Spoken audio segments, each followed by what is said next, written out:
another Moz Play video.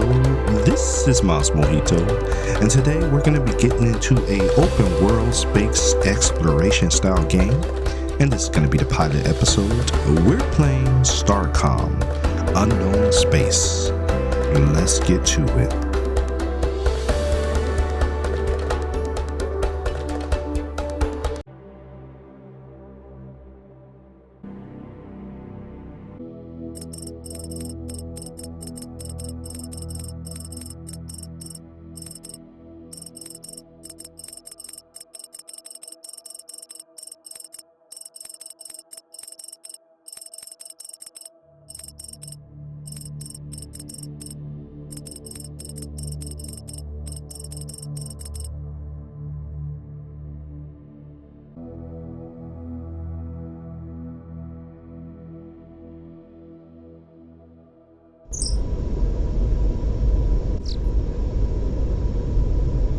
Alright, so after that brief little text intro, we are in the middle of deep space here. Looks like that's our spaceship, the little tiny. We're zoomed way out. That's why you can't really see the details of the ship.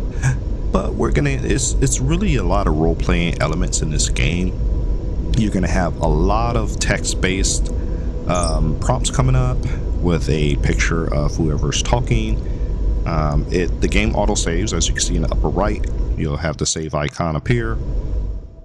And it's basically when you show up next to an object in space, whether it's a ship or anything, you have to interact with it, and then you get these text messages as far as giving you decisions on what you want to do. You can go around and pick up objects floating in space. You can shoot things. So overall, it's a very simple space game, but still pretty fun. It does take a minute to get used to it. I mean, I have been playing this for a little bit of time. I got pretty far in the game, so it's definitely something worth giving a shot. But as you can see, it's a very top-down style shooter, but I mean, so much area that you can explore and interact with. And you can really upgrade this ship over time, leveling it up. You can level up your crew. So overall, pretty fun. I would say you just give it some time. Don't give up on it, and you'll really enjoy what you're seeing. So we're going to continue on with the beginning part here, which is basically, okay, I found a cargo hauler. Now it's telling me to shoot some of the floating debris in space so that it doesn't crash into anything, because these are all explosive containers. And that's exactly what I'm going to do, just kind of cleaning up the space debris.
So here's an example of one of the many space stations you'll see as you're playing the game. In this particular case, we're just progressing the story here. We're investigating the station in this spacecraft.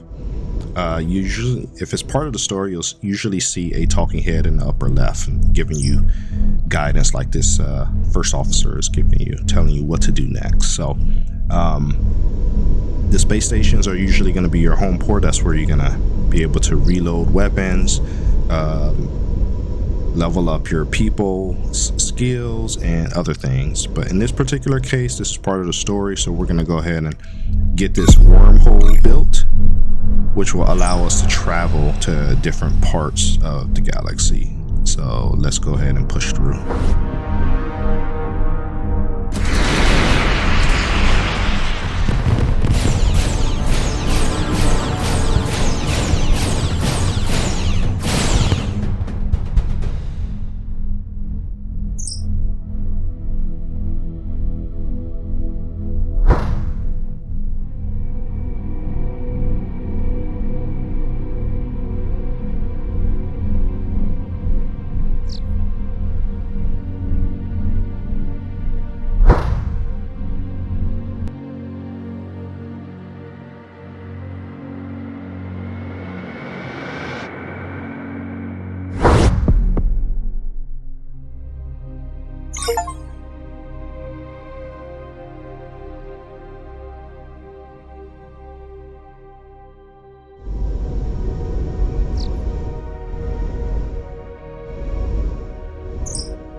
Okay, so here on the other side of the wormhole, we made it to the Solano station. This is going to be pretty much your main hub for the rest of the story going forward, since the main station on the other side of the wormhole got destroyed by that unknown bad guy ship. This is the shipyard or research part. This is where you can unlock different weapon pieces and add them to your ship. It's kind of a weird polygon type system where you buy components and you just move them to the different shapes and it snaps to the ship. If you can't snap there, it will tell you a reason why, but this is basically how you improve your ship over time. They do have some templates as far as ship designs, and you can usually just load those ship designs if you don't want to build one yourself manually. But I like the customization option here. What we're putting right now is it's kind of a survey ship. When you go close to a planet, you can send that survey ship down, kind of like in Star Trek they have like the runabout shuttles. This will allow you to get resources from the planet, at least the planets that have resources, or communicate with the inhabitants living on the planet, the aliens, or do other archaeology type trips and stuff like that. So that's very important to have. The other important thing to have is a bunch of guns and missiles, because that will allow you to just kind of fly around. Usually they will auto fire. You can turn on auto fire for you, so you don't have to do much aiming or fighting. The turrets pretty much take care of the defense of your ship. But that is just something you'll see over time.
So here's an example of a planet survey that I was talking about and why it's important to have that drop ship.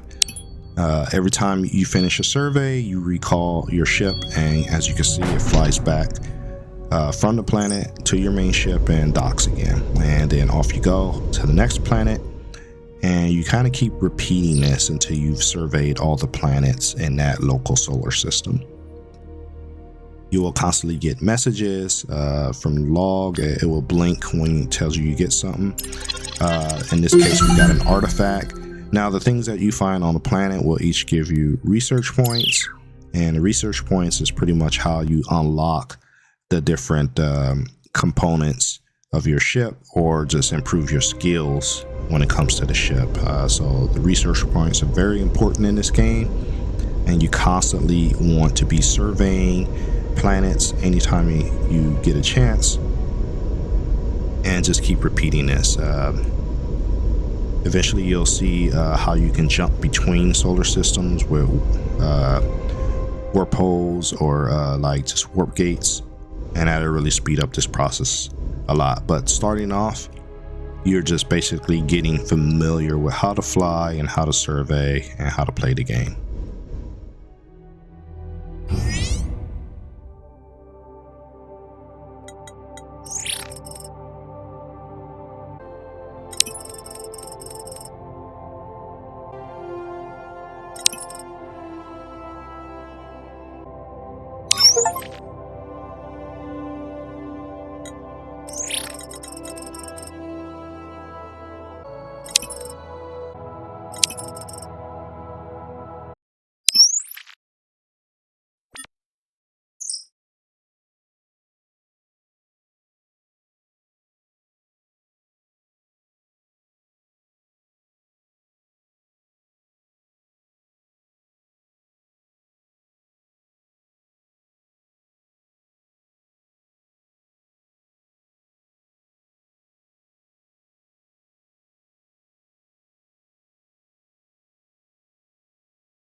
Okay, so you can see this research tree is very big, broken out into different categories. I had a total of 10 research points, but you can keep stocking up those research points, especially as you do more and more surveys and unlock as many skills as possible. They have different tier levels.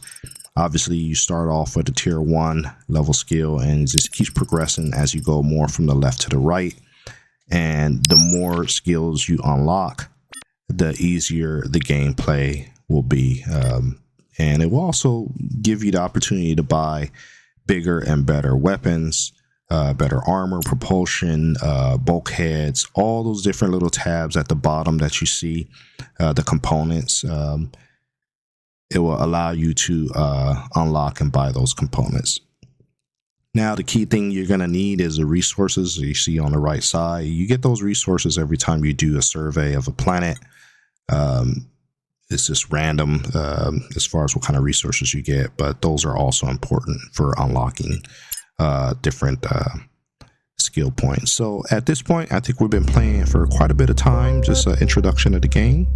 We're going to go ahead and put a bookmark in the video, come back, continue to explore this sector of the solar system, and hopefully go to some new planets. So as usual, I'd like to thank you for taking the time to watch my videos. Please remember to leave a like, comment, and subscribe because it really helps out the channel. And we will see you in the next video.